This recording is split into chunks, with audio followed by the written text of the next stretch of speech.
Hey everyone, this is a little history on this tree cutter. It's a 1990 Bell Super T. It was my first Bell, first tree cutter I've ever owned. Um, Here's a picture of it. It's cutting a big tree, big oak, and you can see I have it all notched out like that. If you get your head turned just right, you can cut some pretty good notches and cut some big trees. It takes some time, but you can do it. I think the biggest tree I cut was over 50 inches, but it took me a little while and quite a bit of notching to get my bar up in there where it needed to be. But I bought this cutter back in 2016. I run it till about 2021. It had been sitting in a lot for about 12 or 13 years, hadn't been cranked or moved, and needed quite a bit of work. I got it for a good price.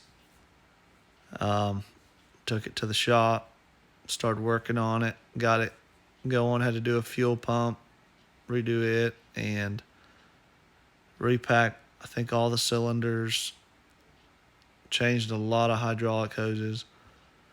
Um, just tried to get it to where I could run it, and ended up being a good cutter. I cut a lot of wood with it, cut a lot of hardwood with it, topped a lot of hardwood with it, and cut quite a bit of pine toward the last. I flipped it a lot for some reason. I was flipping that little cutter all the time. On flat ground, I'd run through a big oak top, and it would spring up and flip me over. Or I'd get too steep of a hill, and I'd turn sideways, and it would roll. They do great going forward and backwards up a hill. You need to back up the hills, and you'll never flip. But if you get sideways, you're in trouble. But here's some photos of it when I bought it. That's what it looked like. Anyways, I flipped it. I guess it was in 2021, early part of 2021. I was almost done with the job, and I cut a big white oak and went down kind of through a little valley or a dip to go top it. And I turned sideways on the hillside, and my tire fell in a hole, and I just rolled over, just real slow. And it wasn't anything new. Like I said, I flipped it a lot of times before, and you just flip it back over and crank it up and go back to work.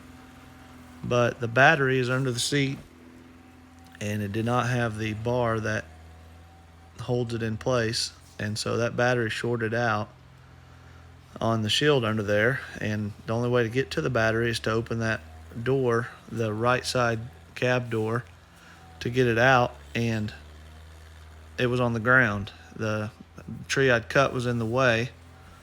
For the skidder to move, is a really big white oak with a really big heavy top, and it's hard to move. And our winch on our skidder was stuck in the cable. It was, anybody that runs a cable skidder or runs a winch at all knows that if you pull with your cable loose in the spool, you'll bind it up. Well, it was so bound up we couldn't even get it to go through the rollers in the arch on the boom. So it was stuck, and we couldn't pull the cutter over with the skidder. And we had two fire extinguishers, and we used them up, and we tried to go sparingly on them and not just waste it, and we run out of those and couldn't do anything else. And it seemed like it took about 3 minutes, and that thing was just completely in flames. So I just told my brother to get it out to the road as close as he could with the skidder, just drag it, and so the fire department could put it out. And so that's what we did. And yeah, that was the end of that tree cutter. It's kind of sad to see a lot of hard work and time put into an old machine, and see it go up in smoke. But that's just how it is sometimes. But I cut a lot of wood with that cutter. It paid for itself quite a few times over.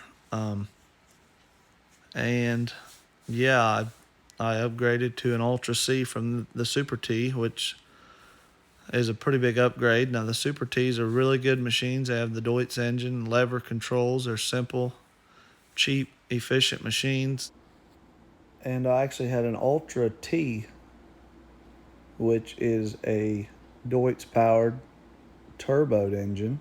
The Super T has a non-turbo. The Ultra T is a turboed engine, and it's joystick controlled. And I sold it, and I have the Ultra C now, which is joystick controlled Cummins engine, and I have the Track Ultra T, which was originally a Deutz turboed engine, converted now to a Cummins. The biggest difference between an Ultra T and an Ultra C would be the engine. As far as I know, they have the same pumps. As far as hydraulics and transmission drive pumps, same drive motors. Just one was a Deutz and one was a Cummins, so the frame was just a little bit different to fit those two different engines.